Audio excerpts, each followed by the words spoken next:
What is going on, you guys? Welcome to today's video. So this week coming up should be pretty full of content, starting with this car right here. So as you guys saw, the wagon passed inspection. It's good to go. And now, sadly, time to put the car back to completely stock wheels, stock suspension, stock interior, stock everything, then putting the car on the lot and see who wants to buy it. Once this car sells and is gone, that one will be next. Same thing, back to bone stock, all the parts off and getting sold and being replaced by one US spec wagon we can take back home. These ones are just too new. I mean, I love these cars, but they're too new. We'll get a US spec one, put some Euro parts on it, and we're good to go. Other than that, I think come tomorrow or sometime this week, we have our first customer car coming to the house for some work. Now, nothing major, just some small stuff to pass inspection, but still very exciting. Our first customer car coming to the house, and it's a 1995 Volkswagen Corrado. I wish it was my car, it's not, but still we'll have a Corrado in the driveway for the first time. And the car is cool. We're doing brakes, we're doing brake lines, e-brake cable, some leaks like oil pan gas kind of stuff, maybe a new radiator, just minor stuff, but be cool content for you guys. And again, we'll have a Corrado at the house, which is dope. I also have someone coming this week to pick up some of their A59 parts, so we had a chance to open up this box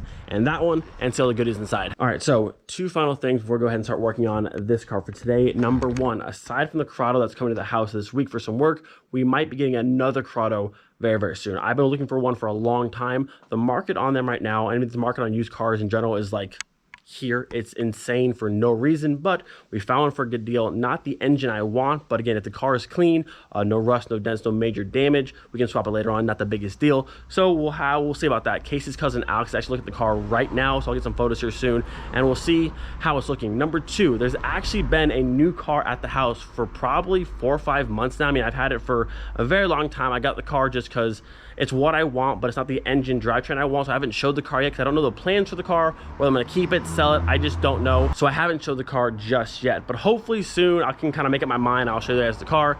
You may or may not have seen in the background of some videos. It's actually sitting over there right now. I've moved it around so you guys couldn't see it in the shots, and I actually put it in some shots so you could see it, but we'll see. So yeah, we're getting a Corrado delivered this week for some work, possibly another Corrado later on, and there's also a new car at the house, which again, haven't told you guys about yet, and I still haven't decided what I want to do, but it's been here and I want to do something with it, but I don't know. We'll see. All right, so currently right there, that's the Pink Floyd. The new car is right there. That's the back of the new car. Now I'm not going to show you, but I'm going to start it. You can hear it and you can leave some educated guesses on what you think it might be.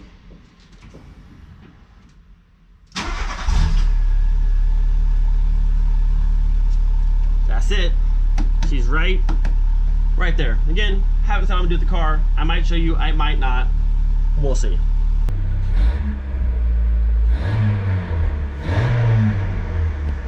And so I get, let me close this. So yeah, there's a kind of sort of sneak peek of what I got. Again, it's a super cool car and I really like it, but it's not exactly what I want. So we'll see. Ooh, check it out. I just got a whole bunch of photos of that Corrado actually to go see. All right, so real fast, let's take a look at what might possibly be our own personal Corrado. Let's see what Alex says. He said, paint is very bad. The car was resprayed. The guy only had a few photos online, but Alex says, paint is very bad, lots of dents, orange peel is very strong, right fender is dead, paint edges everywhere from the tape. You can see the original greenish color inside the trunk. They didn't paint inside the car, just the outside, so no door sills, no under the hood, no trunk, that kind of stuff. Shifting is very wobbly and loose. The car has the 2-liter 8-valve 2E engine, which is the same one that the GTI has over there. Not my favorite, but not the end of the world. Runs perfectly smooth. And that's no problem. Also, the bottom of the car is completely rust free and looks really good. So I mean, that's good. We got a running car, it's a manual, and there's no rust under the car, but we have crappy paint, lots of dents, and yeah. So looking at the photos, the car doesn't look terrible. It's a great price point, because like I said, right now even the 2-liter 8-valve Corrados are listed for 7, 8, 9, 10,000 euro. And that's just a lot of money to spend on a 2-liter. The VR6s and the G60s are 15. It's just crazy how much these cars have gone up. Now, personally, I want a purple or a red Corrado, but those are the most sought after colors, and they're so expensive. But overall, these photos don't look terrible. I mean, paint can be fixed, dents can be fixed, engine can be swapped. As long as the body's good, there's no major rust to the car, it's not falling apart. I don't know, we'll see. Ideally, this is what I want. That's the color, the purple. It's absolutely gorgeous. One of the best colors on a Corrado. But look at the price, 8,800 euro. That's over $10,000, and it's a 2-liter. It's just the market of these cars is crazy, and like they're all like that. 16.9, 15.8, 16.5. Corrado prices are insane right now.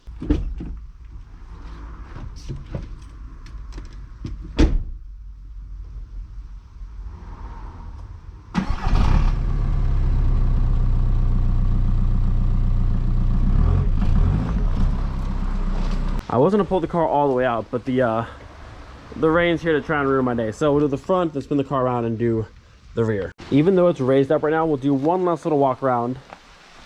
It's gonna be a sad day. Back to stock. No more Porsche wheels, no more KWs. I'm taking the 4Motion lip off. She's going back to just bone suck. I might pull the headlights, might just keep them because they're easy to do again. Yep, it's all coming off. It's all coming off. We might actually leave those seats because I might get her a set of the same one but the Recaro version, and it leads with the car. But then into the car, all the stuff is coming out. We've already swapped out the steering wheel, but then all of the wood trim pieces will come out, the shift knob, all that kind of stuff. The sub in the back, the amp, and I think that's just about it. Yo, look at this spider. Look at this guy right here. Pretty good size. I mean, he's not a Florida spider, but he's decent in size. About a quarter or so. I'm not sure what kind it is, but he's kind of big. All right, so over here we have a massive pile of all the stock suspension. Mark III, Mark IV, all the struts, and I want to say, where's my Mark IV? So this is all Mark III. That's all Mark III. That's Mark III. Where's my Mark IV stuff? Or is it up here? Ah, there it is. This is Mark IV. That's off my wagon, I think, but we'll use that for hers for now. This should be rear springs. We have the front suspension. I thought I had more than that. Maybe not. This is all Mark III down here. So I guess it's this. I should make sure I have all the replacements, but I think I do. I see 2 shocks down there, front struts, caps. This should be everything. So here we go. Complete stock suspension for the wagon. Now I do have to put these top caps back on the spring to hold it all together. I do have spring pressers. I've never used one before, but hopefully they do the job. So good progress so far. Our first KW is out, and the spring pressers actually worked perfectly. I did them this way because if not, these bottom pieces will hit here and try to put the spring back in like the little cup. So I flipped them over, but top pieces back on, works great. And I'll be honest with you guys, when I take this top nut off for a spring, I've never used compressors. I just blast it off and it's always good to go. But to put it back on and get enough room to put this nut on, you have to compress it down a little bit. So these things worked out perfectly. So we've got the big old stock strut back in. All we have to do now, put the OEM wheel back on, and the side's done. All right, so way back up here again, we're putting these ones. These are the stock wheels. They're like the Long Beaches, but 15 versus 17. They got good tires. They came with the car, and they will leave with the car. So I was about to put the wheel back on and be done on this side, but I realized I made a mistake on the order of how the strut goes.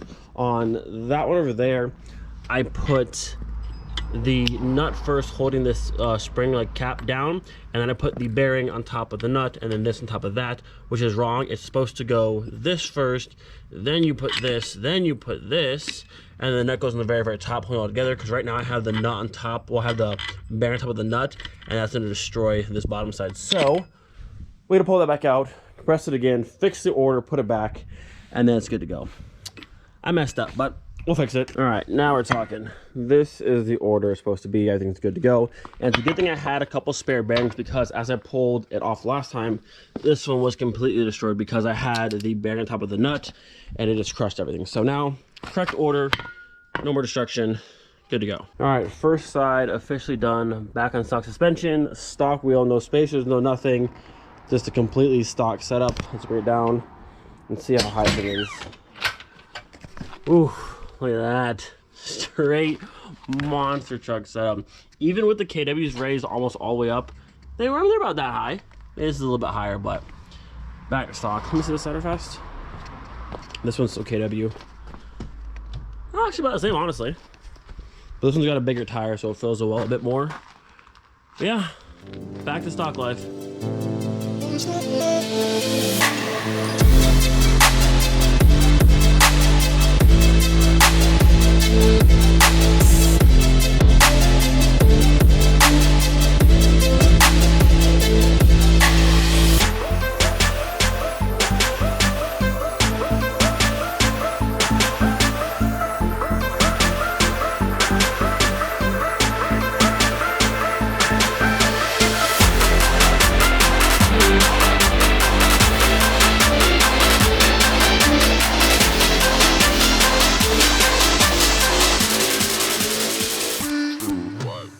So at this point, we are officially halfway there. The fronts are done.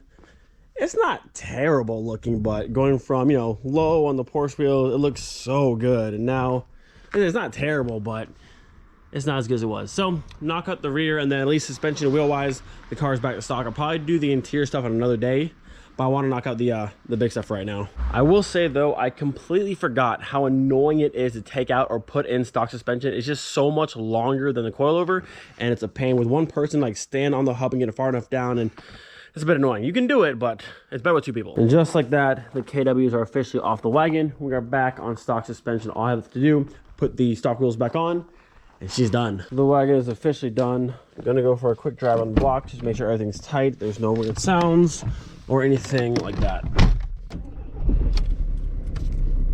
You know, this thing feels so different now.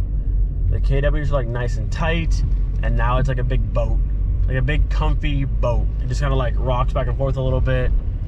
Run over all the bumps, just off-road this thing. But don't hear any weird noises, so should be good to go. Not gonna lie though, even though the KWs are amazing, stock suspension's just comfy. Like, I don't mind this. Doesn't look near as cool, of course, but it's just comfy. You can hit every bump, nothing matters. I like it.